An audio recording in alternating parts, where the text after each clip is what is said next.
Okay, let's check the projection on your 4th of July forecast with Chief Meteorologist Alana Brophy. Hey, Alana. Hi, friends. I hear those numbers and I'm like, I just want to stay home. Yeah, right? Exactly. I'm like, I haven't been training for the Super Bowl. I don't know if you put me in the game, I don't know if we're winning. So I just might sit this one out. And if you are, hey, you got good conditions to see a pretty nice weekend ahead of you. We're going to dry out just a little bit. We just have to keep fire danger in mind because that is top of mind. We start with that live view from Southern Utah University, our camera there in Iron County. It's 80 degrees right now in Cedar City. You can see some of that cloud cover holding on, but we're watching drier air kind of move in to the west end of the state. This is one of the areas with a red flag warning in effect. And we also see that just down the road in the St. George area, Washington County, looking at our time lapse coming from Black Desert, also showing the clouds with some clearing as we made it into the afternoon hours, and that has allowed temperatures to heat up to the mid 90s there.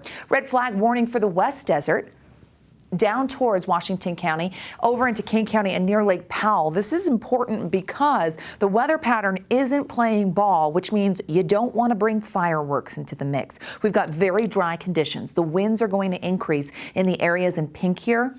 And that means any fire start would spread quickly. We just have a new one in Juab County. We want to limit this, especially with red flag warnings heading into this holiday weekend. We also know that right there on the state line, southern Idaho, northern Utah, southern Idaho has a red flag warning until 8 p.m. tonight because we do anticipate a few pop-up storms with some lightning. We are very dry. We are so dry that we are the only state in the United States where 100% of Utah has now hit the drought monitor, facing drought conditions. Moderate drought has now expanded throughout the entire state. In that darker orange there, you're going to notice that's the severe drought that has also increased this week. It was 43% last week. We're up 3%, which means we continue to dry out. We cannot rely on summer rains for moisture, but we did see the monsoon push and storms are out there. We did get measurable moisture yesterday in some locations. Live view from Canyonlands, a lot of the energy today focused east of I-15. We forewarned you about that yesterday, but northern Utah could see some changes. As we look at the forewarned radar, quieter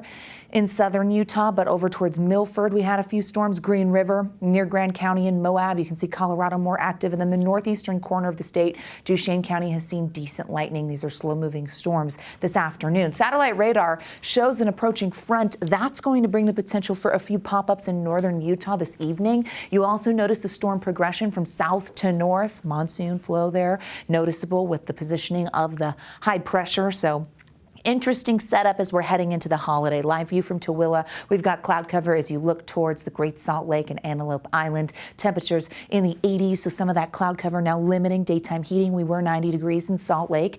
70s. How about some 70s in Vernal, Green River, Price? You can tell just by looking at the map here where we are seeing storms, and that includes from Emory all the way through south central Utah. 93 in St. George, a little hotter on the western side of the state. Do you have plans tonight? A lot of folks do. Be safe out there and just know those temperatures will ease into the 70s by the time we hit ABC4 News at 10. Mostly cloudy skies along the Wasatch Front with that front that you caught on the satellite radar. That could bring a few storms. Futurecast marches us through. Hey, you going to a parade? Marching there too. But we're going to march with the Futurecast, and you notice a few storms towards Castle Country, the Four Corners, a little active in the northwestern corner of the state. Some of those could drift towards portions of the Wasatch Front or Cache Valley tonight and into tomorrow morning. Now, overall drier for the 4th of July, but northern Utah has lingering moisture, and you can see a few pop-ups on the model here. Southwestern Wyoming will see thunderstorms.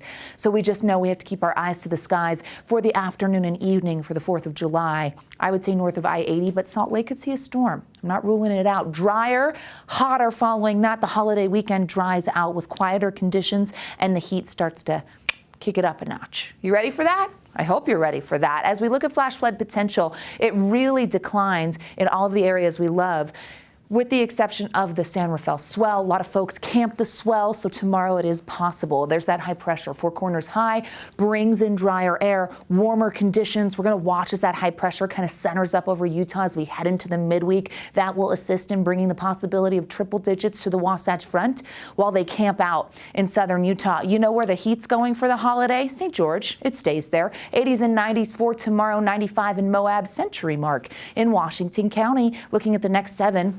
We stay above 100, which is actually average. 101 is the average in the south. But with those winds that hold through Saturday, fire danger holds on. Red flag warning until 9 p.m. tomorrow night. Tomorrow in Salt Lake, are you making plans? Here's a look at your 4th of July planner. We know that folks will be really on the town and just be prepared, because fire danger, we just have to do our part. 90s climbing to triple digits by the middle of next week, depending on where that ridge of high pressure really sets up. Slight chance of an isolated storm tomorrow, so just stay weather aware.